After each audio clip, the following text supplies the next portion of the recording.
Friday's jobs report represented another SOS from the manufacturing sector, hard hit by the trade war and slowing global demand. Already in a recession, manufacturers added just 3,000 jobs in August, continuing a trend that's fostering concerns about the rest of the economy, not to mention President Donald Trump's re-election chances. A widely used definition of a recession is when economic output shrinks for 2 straight quarters.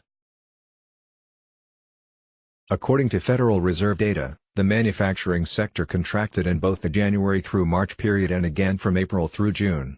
Other indicators are suggesting further shrinkage through the summer. A monthly survey by the Institute for Supply Management, an association of purchasing managers, this week showed that U.S. factory production and new orders fell sharply in August, trending news just over a year ago. Manufacturing was the star pupil sector of the U.S. economy, producing more jobs than had been expected. It's turned into a problem child, and it's not necessarily a stellar performer in employment data. Mark Hamrick, a senior economic analyst at Bankrate.com, told CBS Money Watch. The problems affecting the sector are well advertised, and unfortunately to some degree self-inflicted.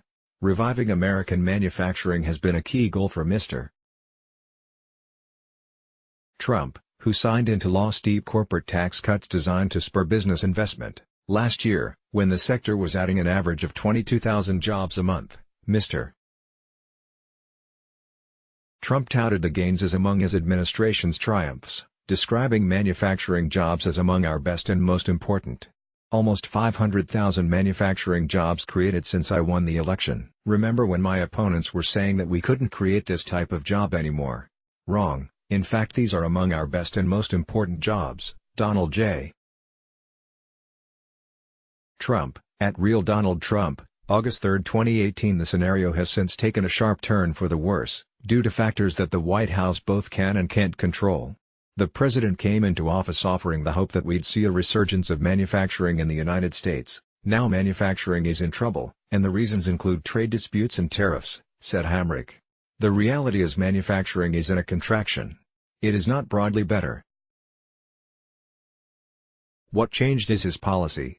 Impact of uncertainty. Increased tariffs raise the cost of doing business, and the uncertainty about a resolution to trade disputes makes it very difficult for employers to make hiring decisions, said Andrew Challenger, vice president of Challenger Gray and Christmas, an outplacement consultancy that tracks layoffs. In other words, the Trump administration's trade war is hitting manufacturing on multiple fronts, undermining benefits from the corporate tax cut. Tariffs on Chinese goods to go into effect at midnight. The biggest part of the story is the fallout from the trade war, Dean Baker, senior economist at the Center for Economic and Policy Research, said. Companies are refraining from investing in an environment where it's unclear if China, a major market for U.S. goods, will remain open, said Baker, who also cited uncertainty over the costs of parts from China used in U.S. manufacturing.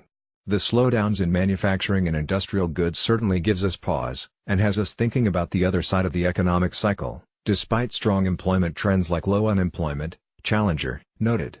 Manufacturing just isn't that large a share of jobs anymore. If there's a silver lining to the manufacturing decline, it's that the sector is no longer the American economy's driving force.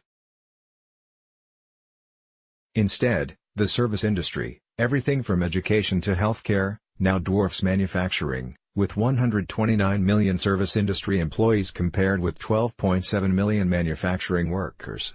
For better or worse, manufacturing just isn't that large a share of jobs anymore, Baker said.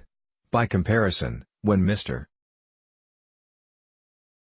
Trump was born in 1946, more than a third of American workers labored in factories.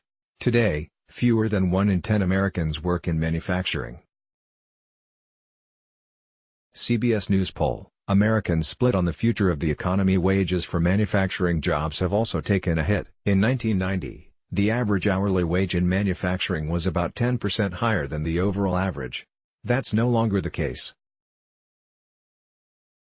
In August, the average hourly wage for the private sector was $28.11 as a whole, compared to $27.83 for manufacturing, Baker noted. A not-so-big drag. All to say, while the slump in manufacturing is a drag on the economy, it's unlikely on its own to trigger an economic recession in the U.S., economists say. Manufacturing has not shepherded the bulk of U.S. economic activity for many years now. We can still have a relatively healthy U.S. economy if the service sector continues to do well, Hamrick said. Mark Healy, Chief Investment Officer at UBS Global Wealth Management, said he believes a broader contraction in U.S. economic activity is unlikely this year or next, although he adds the trade war is a wild card. If all of the tariffs that have been announced so far are actually implemented, the U.S. economy is likely to be sitting on the edge of recession by early next year, Healy wrote in a note this week. Further escalation of the trade dispute or new tariffs on auto imports could be more than the economy can handle. Let's block ads. Why?